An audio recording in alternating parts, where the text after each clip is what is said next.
Former drug addicts of Reddit, what is the one major incident that made you quit? My dealer got shot as I was pulling out of his driveway. Similarly, my heroin dealer refused to sell to me and my friend one day. He literally said to me, "You guys are doing way too much of this shit and I don't want to be responsible for you killing yourselves." A couple days later he died of an overdose of heroin and prescription painkillers. One day I started vomiting blood. Not the blood that comes out of your arm or legs. Thick blood, almost black and gooey. I thought to myself, that ain't good. Anyway, long story short, I'm still alive 1 year later. I found my roommate dead. I called the police and my first reaction was to hide all the drugs in the house so I could come back later and get them after the medics removed his body. It took me a while to see just how insane this was, but this was definitely a turning point. I was nodding my head in agreement before I read the last sentence. Prison, plain and simple. I went upstate for 4 years on assault and burglary charges. I was in complete denial for the first 2 years of my sentence, and a buddy of mine that had gotten out showed back up on my dorm. He was pretty torn up and said he tried to stay clean and just couldn't, that the world was too much for him to handle, so he started using again. There was no way I wanted to be in his shoes. I spent my last 7 months in a rehab-like program that also covered cognitive behavioral therapy. Basically self-reflection and sharing your life with other inmates, and receiving constructive criticism on your behavior. It was extremely intense, but I hit 6 years clean on February 3rd, so it's definitely clicked. Edit, you guys are awesome. Seriously. Thank you guys for such positive replies. Every little bit helps, and if you guys have friends struggling with addiction, positive reinforcement is huge if they are making progress. A lapse does not mean relapse, and they can absolutely come back from it, they may just need help or direction. Again, you guys are so amazing. Hi, I'm Nick and I'm an addict. So about 6 months ago my home was foreclosed on because I was spending all my money in coke and booze. My habit cost me $50 to $100 every other day. My son and I became homeless and I was able to hide it from everyone for about 2 months. I was able to couch hop with friends and stay with my, at the time, girlfriend. I would send my son to his uncle's, grown siblings, or another family friend's house most of the time. Finally, with no money and no options, we had to sleep in the car one night and my son told the daycare and they allowed me to place him with some family friends. That wasn't the end of it though, I continued to keep the secret from my friends, family, and girlfriend. So, one weekend my parents were out of town and I'm scheduled to have my oldest son and we go stay out there. My girlfriend stops by my former house because I wasn't answering my phone and sees my house pretty much empty and puts it all together. She breaks up with me that very day. It's important to note that she had forgiven me several times over and taken me back after lying to her about things and neglecting things because of my addiction. She was a saint to stay with me through some of the shit I put her through. So I don't blame her for leaving for good this time. You'd think that'd be my tipping point to get me shit together, but no. So with the help of DCFS and my mother, I was able to secure an apartment and get settled in. But nothing changed. My use actually increased due to me not wanting to deal with the hurt of losing the one woman I truly loved. So about a month into my new place, a Sunday morning without my kids, I decide it'd be a good idea to down a fifth of vodka at 11 a.m.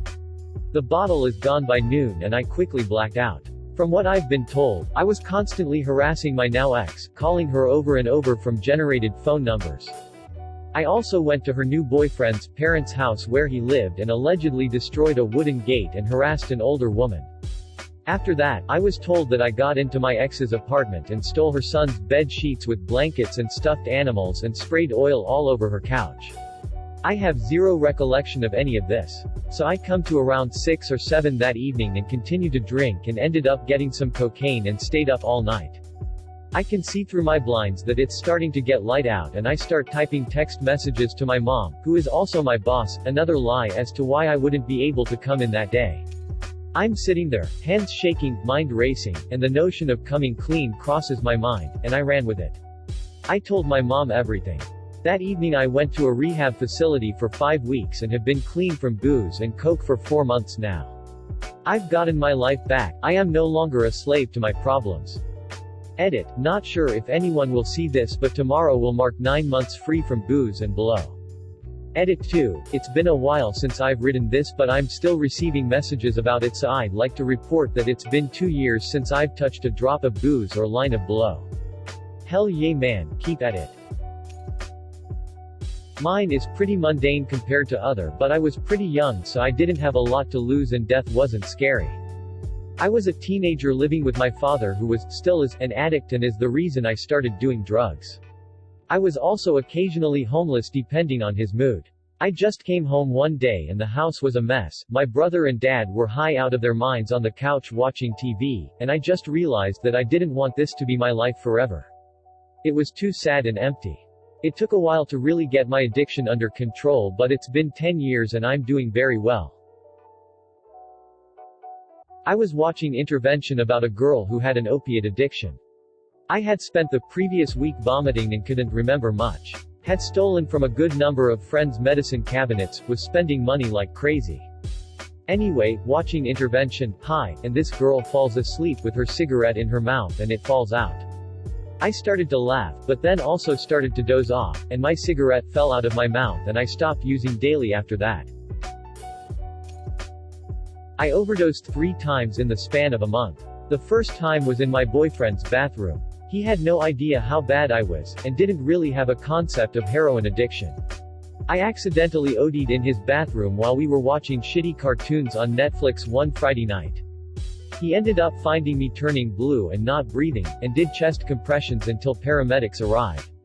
We were at the ER until about 3 a.m. while they monitored me and made sure he hadn't cracked my ribs during the chest compressions. The next night, I overdosed again. I came back to consciousness right before my boyfriend was about to dial 911. The third time was after he finally rightfully kicked me out and I was back living with my mom. I was getting ready to go to work at 6:30 in the morning, and did a shot in my bedroom before I was going to head out. My mom found me collapsed on the floor and called 911. I woke up just as the paramedics came, which thankfully prompted them not to Narcan me that time. After that, it kind of became a race to get me into rehab before I ended up killing myself. My then ex-boyfriend and my mom kind of worked in tandem to make sure I didn't die before my bed opened up at the rehab. I finished rehab, and although I've had a few brief relapses, I'm currently 8.5 months clean from the last one, and nearly a year and a half out from the rehab program. I have zero intention of ever going back. It's honestly incredible that I'm not dead right now, given how utterly reckless I became towards the end. I'm very, very lucky to have people in my life who love and care about me enough to pull me out of the death spiral I'd fallen into. I would have never done it without them. I would not say that I was addicted, but we used to do pills like ecstasy and so. Once we were partying with friends and had a blast at one's apartment. Then I noticed that a girl was missing for quite some time. Hey dudes, where is Jasmine? No one cared, not even her boyfriend. I asked again and again. Then I went to check the bathroom. It was locked. I knocked and asked if she was in. No answer. I told the others. Still, no one cared. Then I went back and kicked that door in. There she was, on the ground, rolling her eyes. It wasn't too bad, since I could easily bring her back by shaking her and talking to her. But in that moment I realized that my friends did not take care for each other.